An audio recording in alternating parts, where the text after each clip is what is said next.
The air in the Celadon V main gallery was thin and carried a metallic taste.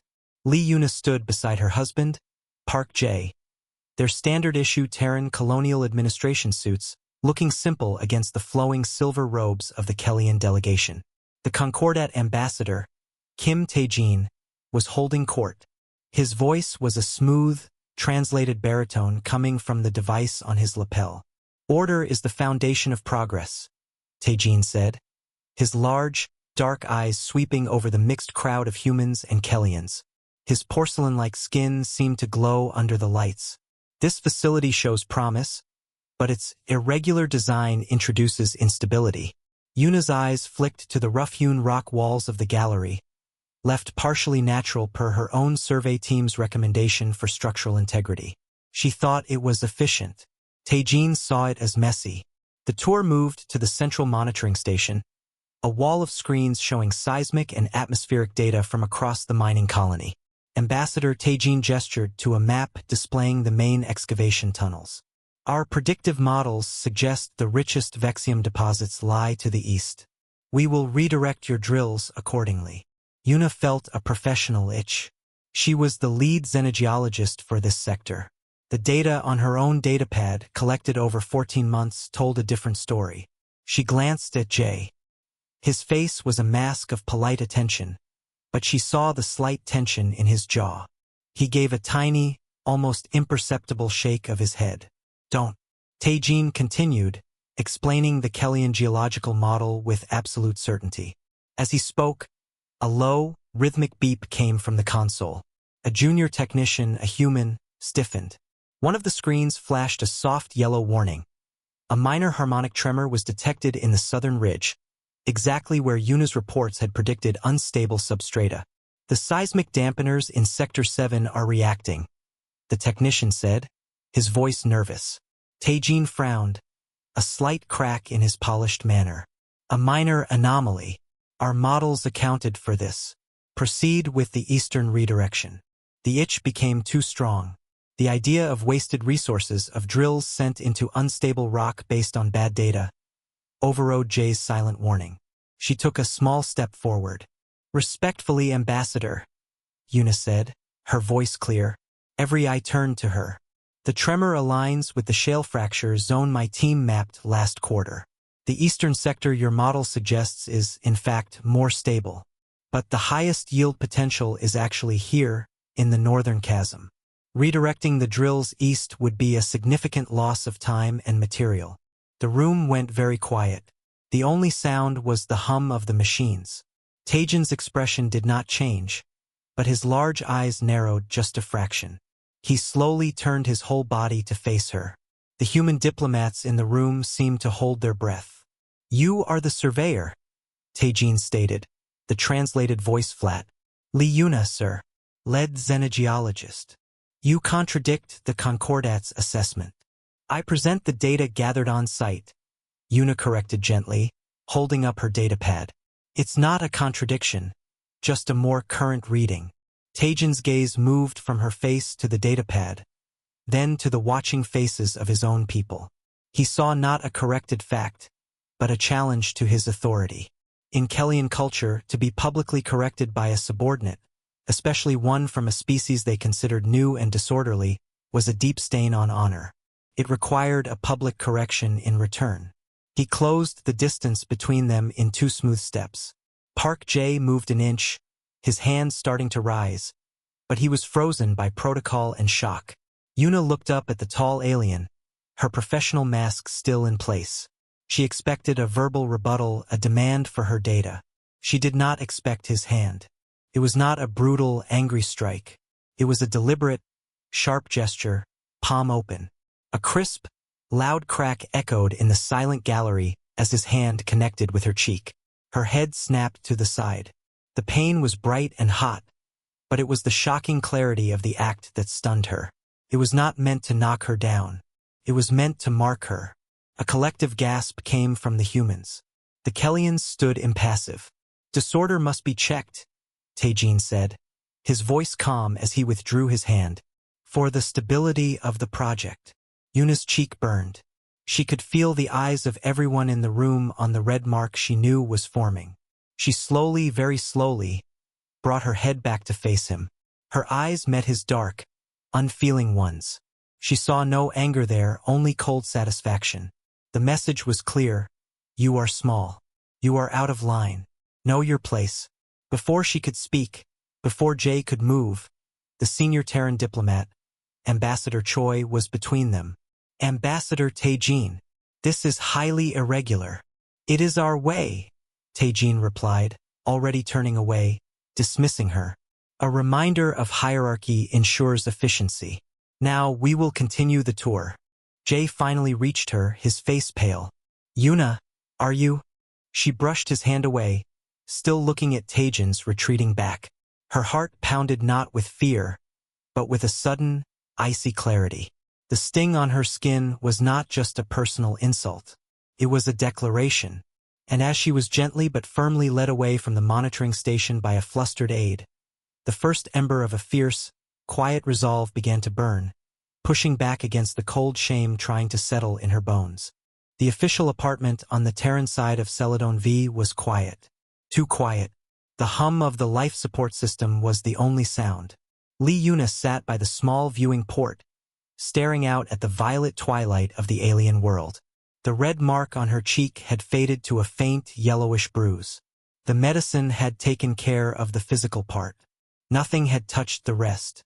Park Jae moved around their small kitchen unit, preparing tea. The clink of the cup was too loud.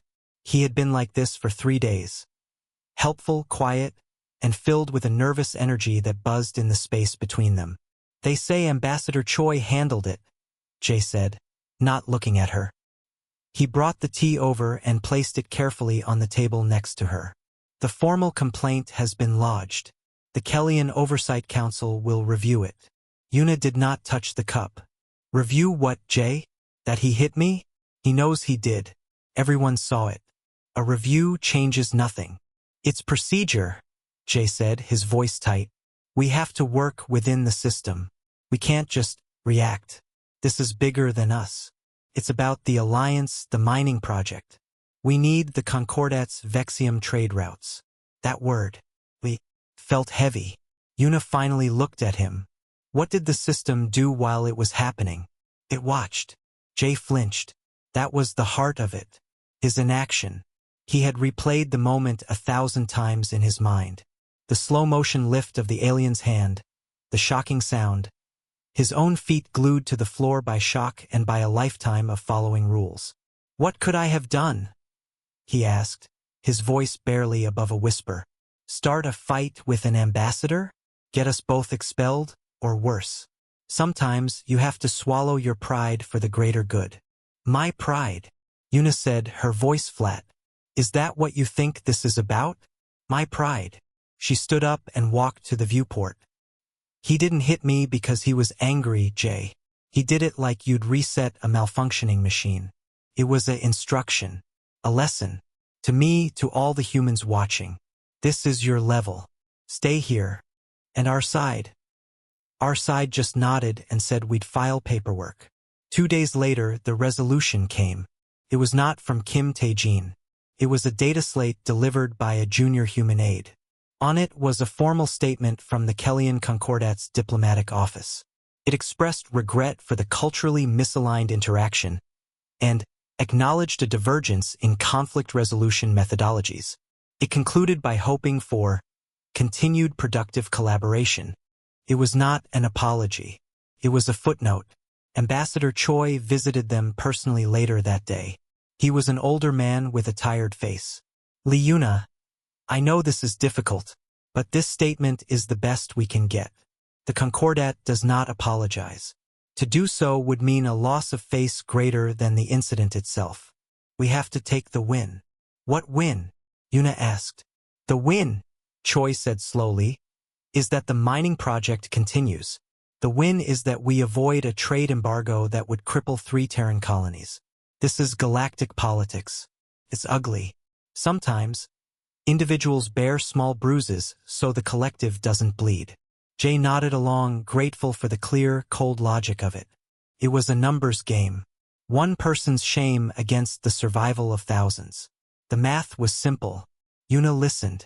She heard the truth in his words. It was the reality. It was smart. It was pragmatic.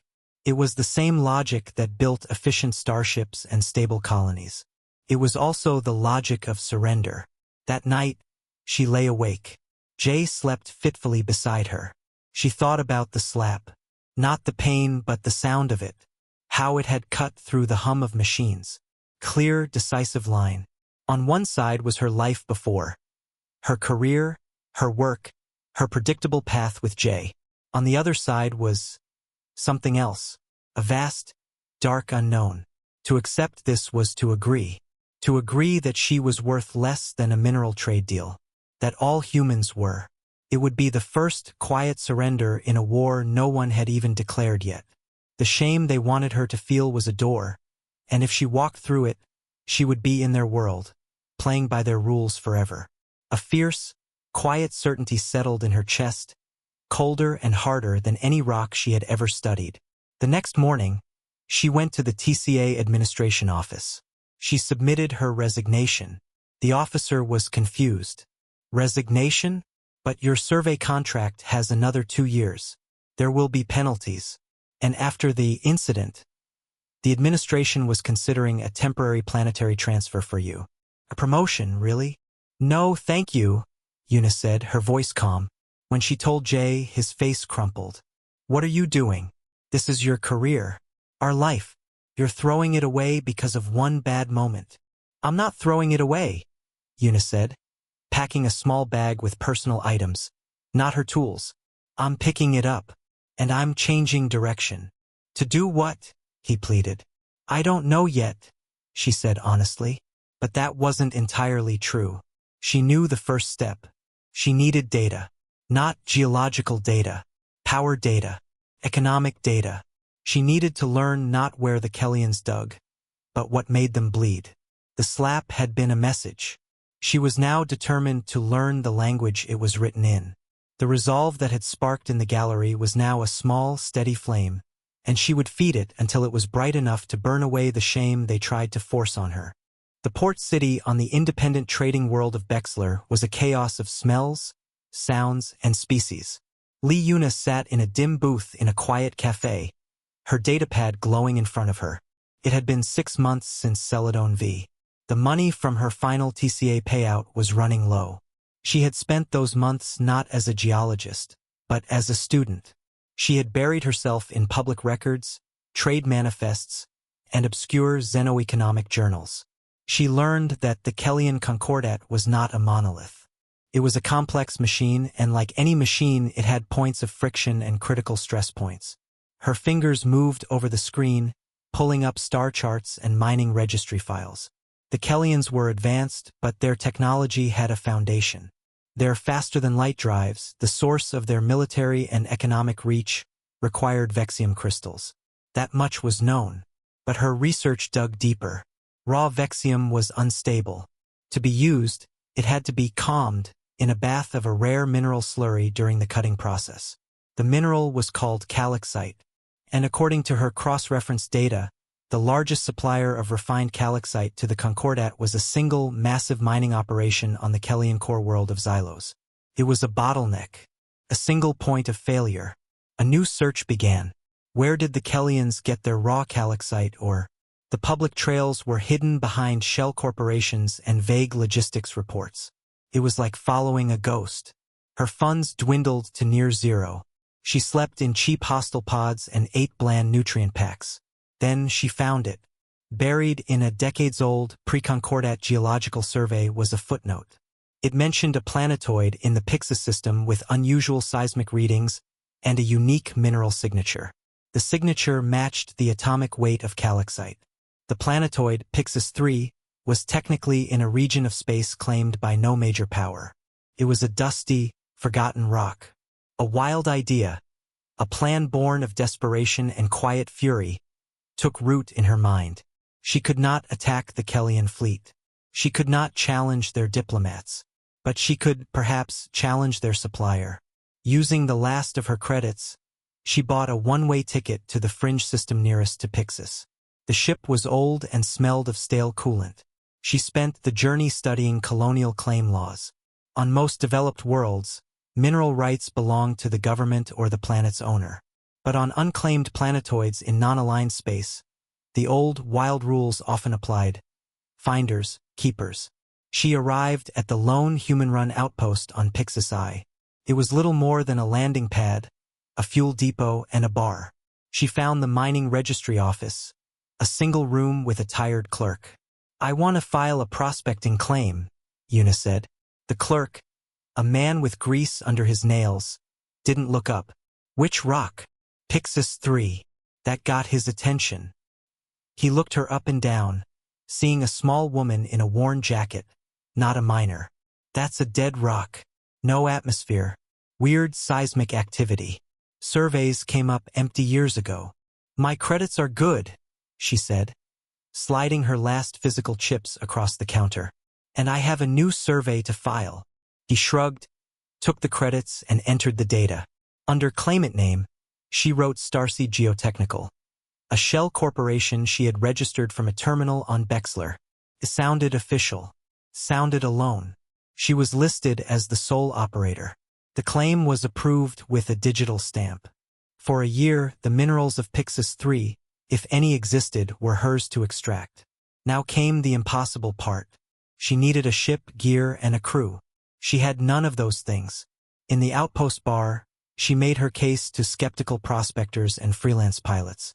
They laughed when she showed them her geological maps. "You're chasing ghosts, lady. And even if you find something, getting it out is another thing. The big boys would just squash you." Just as her hope was fading, she met a pilot named Goran. He was a grizzled man who had lost his own ship to a Kellyan tariff dispute. He hated the Concordat with a cold passion. He listened to her plan, not her geology, but her end goal. "So you want to poke the giant in the eye?" he asked, a slow smile spreading across his face. "I want to remind it that even giants can stumble on a small stone," Una replied. Goran had a beat-up cargo hauler, the Wanderlust. Could make the trip. He knew a disgraced XTCA engineer named Lynn who could keep it flying. They would work for a share of whatever ghost rock you find. The trip to Pixis III was tense and long. The planetoid was a gray, pockmarked sphere. They landed in a shallow canyon. Una suited up. Her heart hammered against her ribs. This was her last chance. Everything rested on her being right.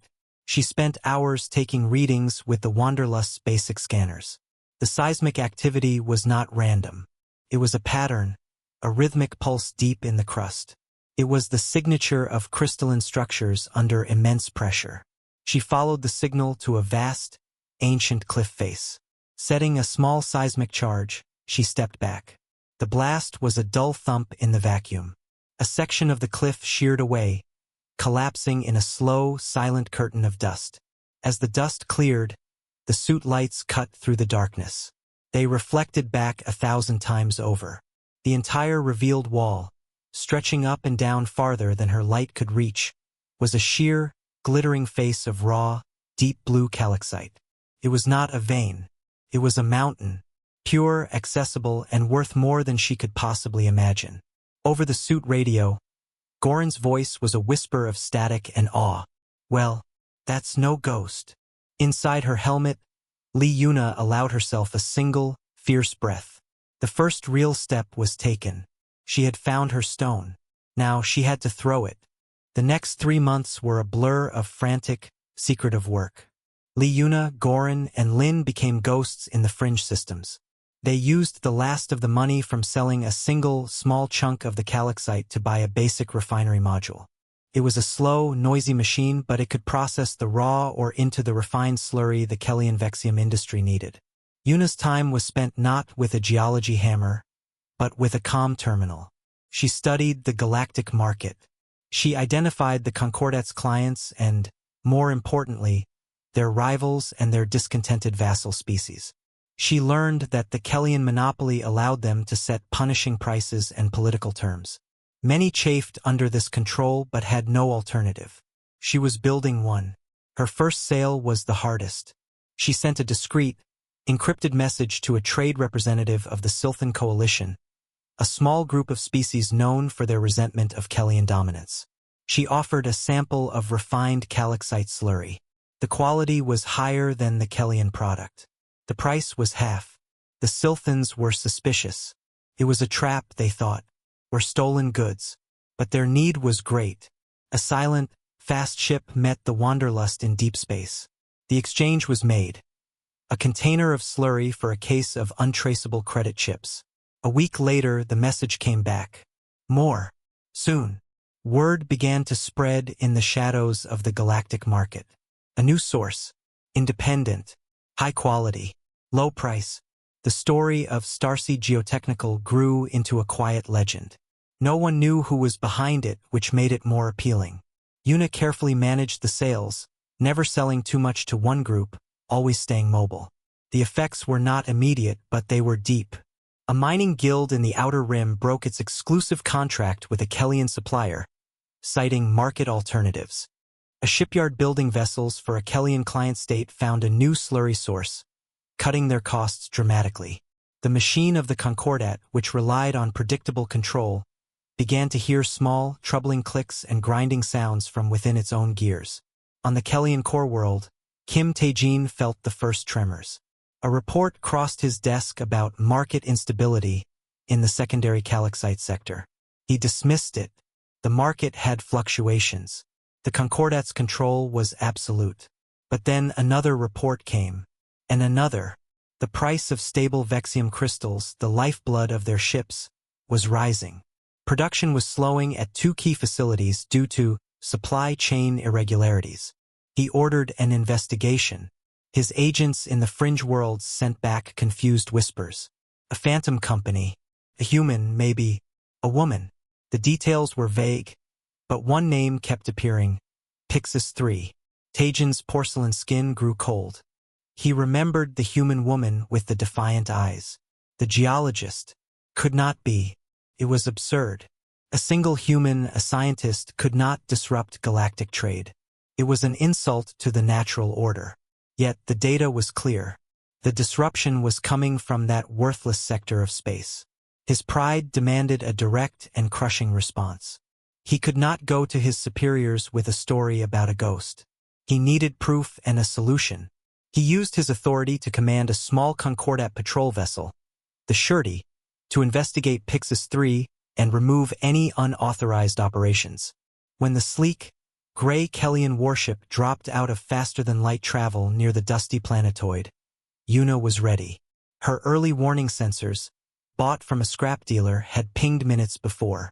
The Wanderlust was already moving, its hold full of freshly processed slurry, heading for a prearranged meet with a new client. The Shirty scanned the planetoid and found the mining site. The gaping hole in the cliff face, the refinery module, the signs of major activity. But no ship, no people, just the evidence of what she had taken. The commander of the Shirty sent a terse report to Tae-jin. Site is active and extensive. No occupants.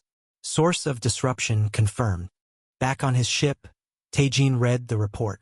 His anger was a cold, sharp thing. She was not just hiding. She was laughing at him. She was stealing from the Concordat's table and feeding his enemies. This could not stand.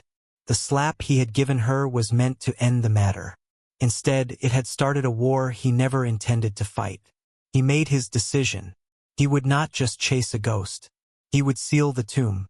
He composed a formal dispatch to the Terran Colonial Administration. He accused unauthorized Terran citizens of illegal exploitation and galactic market manipulation.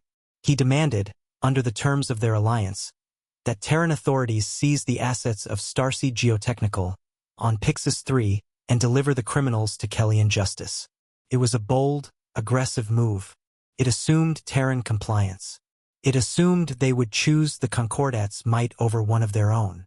He sent the message and waited, confident that this, finally, would be the end of Una's little rebellion.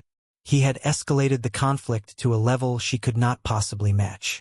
The weight of two governments would now fall upon her, and it would crush her completely. The message from Ambassador Kim Tae-jin arrived at Terran Colonial Administration headquarters like a silent bomb. It was not a request. It was a demand, wrapped in cold, formal language.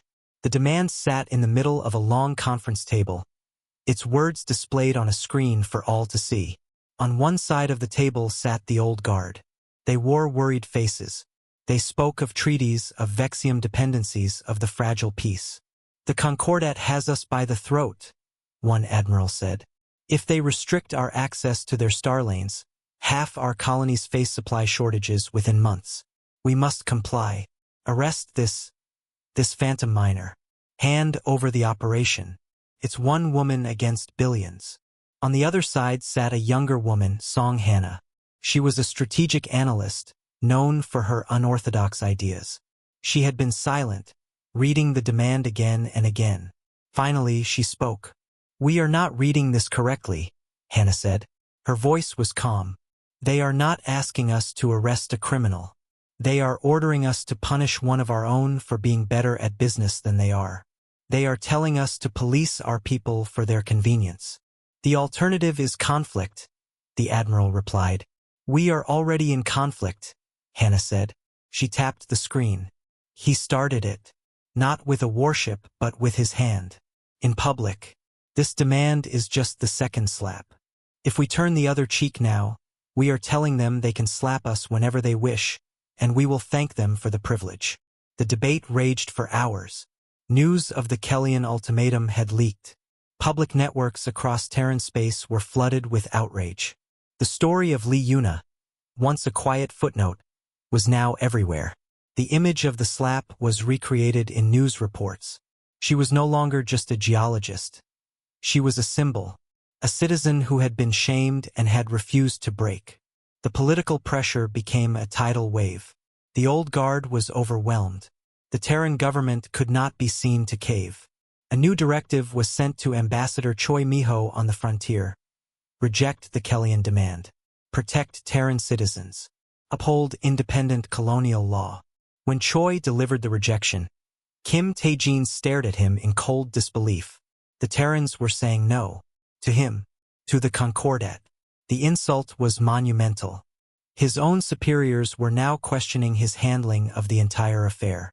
The Yuna problem was becoming his failure. Anger and desperation clouded his judgment.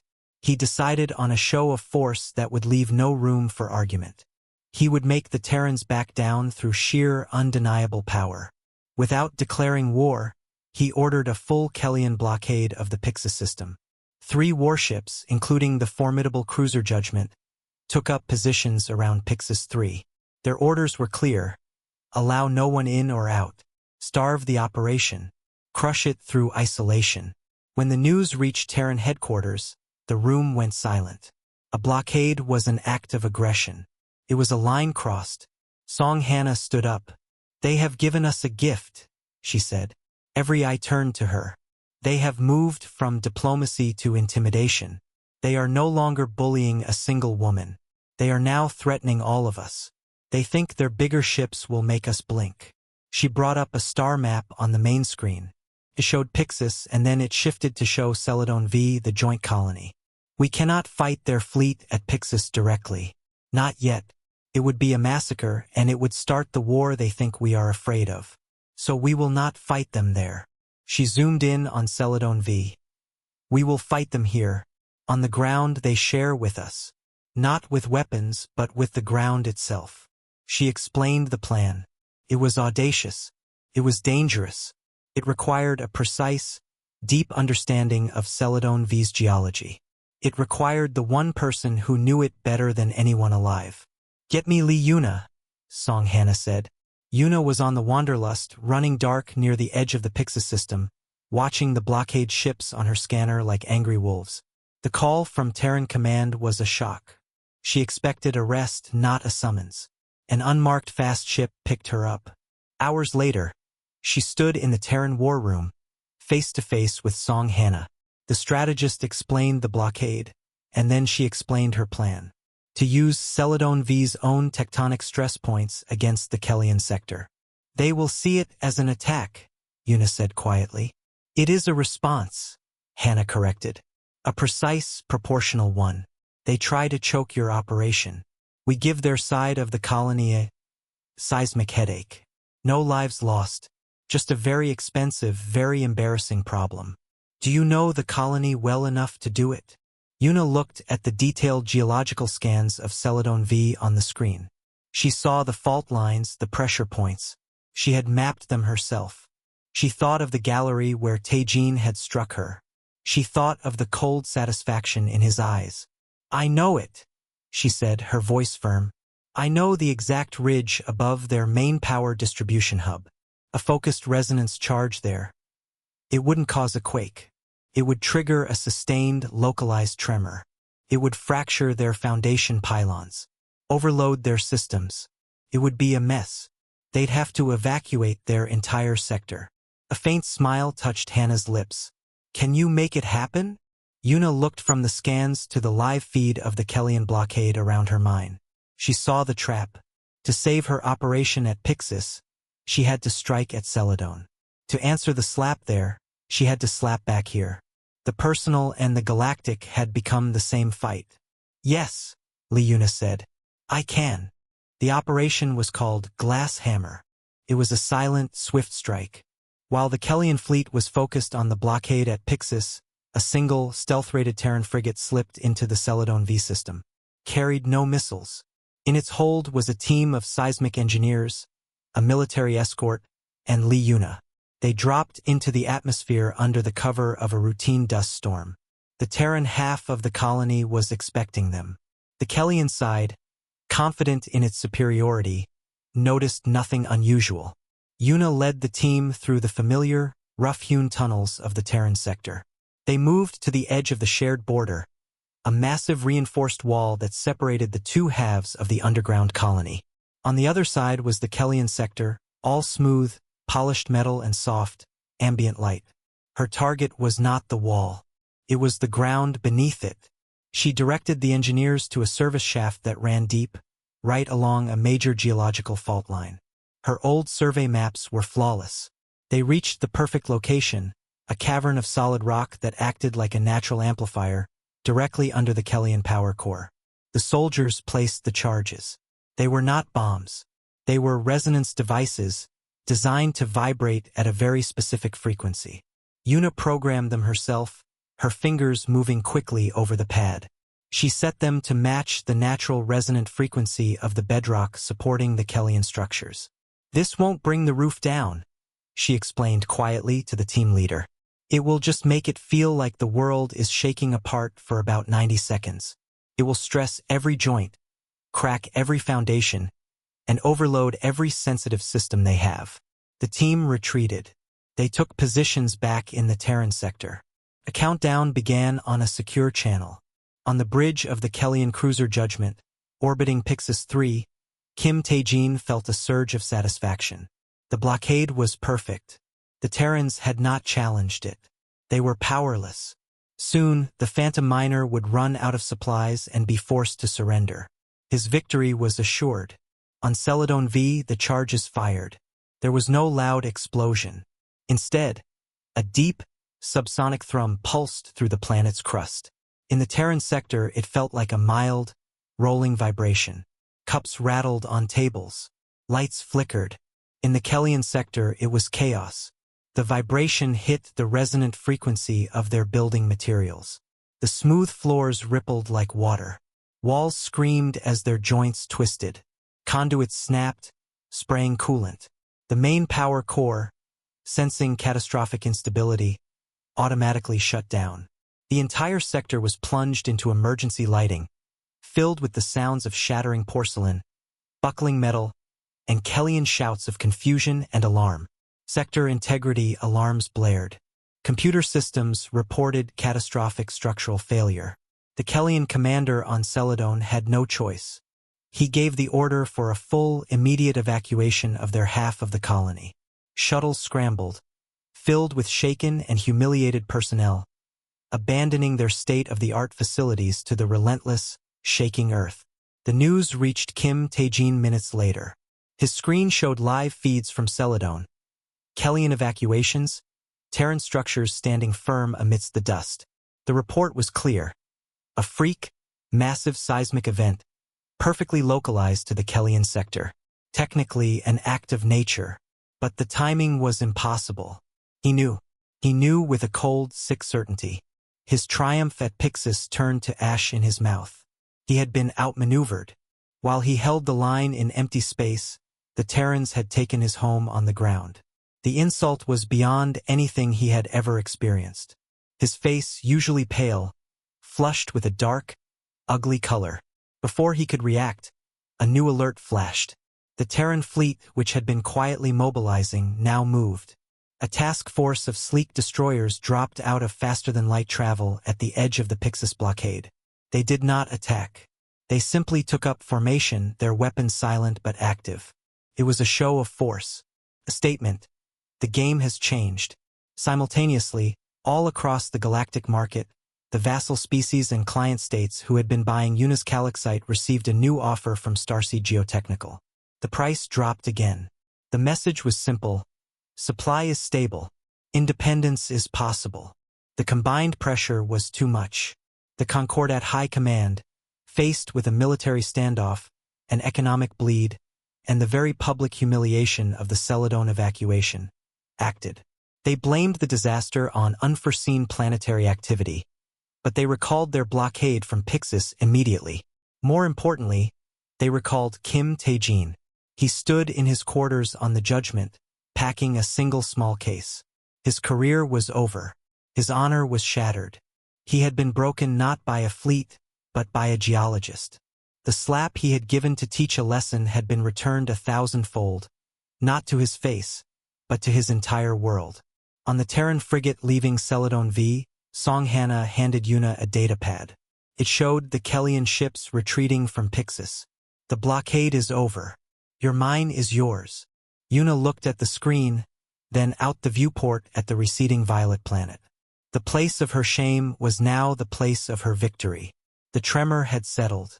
The silence felt different this time. It was not the quiet of defeat, but the calm after a storm she had directed. It's not just a mine anymore, Yuna said quietly. It's a fact. They can be touched. Hannah nodded. And now we negotiate from a position where they know that fact. You should be there. The Pixis Accords will be signed soon. We are redrawing the map. She looked at Yuna. The border we are changing isn't just in space. It's in their minds. You drew that line. Yuna watched the stars, steady and bright. The shame was gone, burned away in the seismic fire of her response. What remained was a fierce, quiet strength, and a galaxy that would never look at humanity the same way again. The signing hall on Pixis I was nothing like the grand galleries of the core worlds. It was a simple, clean room in the Terran administrative dome. The air was cool and carried the faint, recycled smell common to all human outposts. Lee Yuna stood to one side, wearing a plain, dark suit. She was not at the main table. That was for Ambassador Choi Miho and the new, grim-faced Kellian representative, an older male who had replaced Kim Tae-jin. She preferred the shadows. From here she could watch. On the large screen behind the diplomats, a star map was displayed. As they spoke and signed the documents, the map changed. A large, wedge-shaped section of space, rich with mineral-rich asteroid belts and 2 habitable worlds, shifted from the pale blue of Kellian influence to the deep green of Terran administration. It was the Pixis Accords, the new galactic border. The terms were simple. The Kellian Concordat recognized the Terran claim to the Pixis system and the surrounding sector. They agreed to open 2 key trade lanes for Terran shipping. In return, the Terrans would monitor and regulate the Calixite exports from Pixis 3 to ensure market stability. It was a polite way of saying Yuna's company, Starseed Geotechnical, would become the main supplier with a seat at the table. The monopoly was broken. Ambassador Choi signed with a calm hand. The Kellian signed with stiff, precise movements. No one smiled. It was not a happy agreement. It was an acknowledgement of a new reality. After the formalities, the room began to empty. The Kellian delegation left first, their silence louder than any protest. Choi Miho came over to Yuna. He looked tired, but his eyes were clear. It's done, he said. You have your mine and we have a better border. You should be proud. Proud is not the word, Yuna said softly, her eyes on the changed star map. Satisfied, perhaps. It's quieter than I thought it would be. The most important victories often are, Choi replied. He hesitated. Your husband, Park Jae, sent a message. He is on his way here. He wishes to see you. Yuna nodded. She had expected this. The news feeds had been filled with her story for weeks. He would have seen it all. Later, she stood on an observation deck, looking at the lumpy, gray sphere of Pixis 3 hanging in the blackness. The door hissed open. Park Jae stepped in. He looked older. He stood a few feet away, not sure how to begin. You did it, he finally said. You really did it. I watched the reports. The Celadon quake. I knew it was you. It was a tremor, Yuna corrected, still looking at her planetoid. Precise. Proportional. It redrew the galaxy, Yuna. His voice was full of wonder and a deep regret. I told you to swallow your pride. I was wrong. I was so wrong. I was afraid of the system breaking. I never thought you could build a better one. She turned to face him then. The anger was gone. She saw only the man she had loved, who had been shaped by a different set of rules. You were not wrong to be afraid, Jay. It was a terrifying thing to do. I was afraid every day. But I was more afraid of what would happen if I did nothing. Can you forgive me? He asked, the question hanging in the thin air between them. There is nothing to forgive, she said.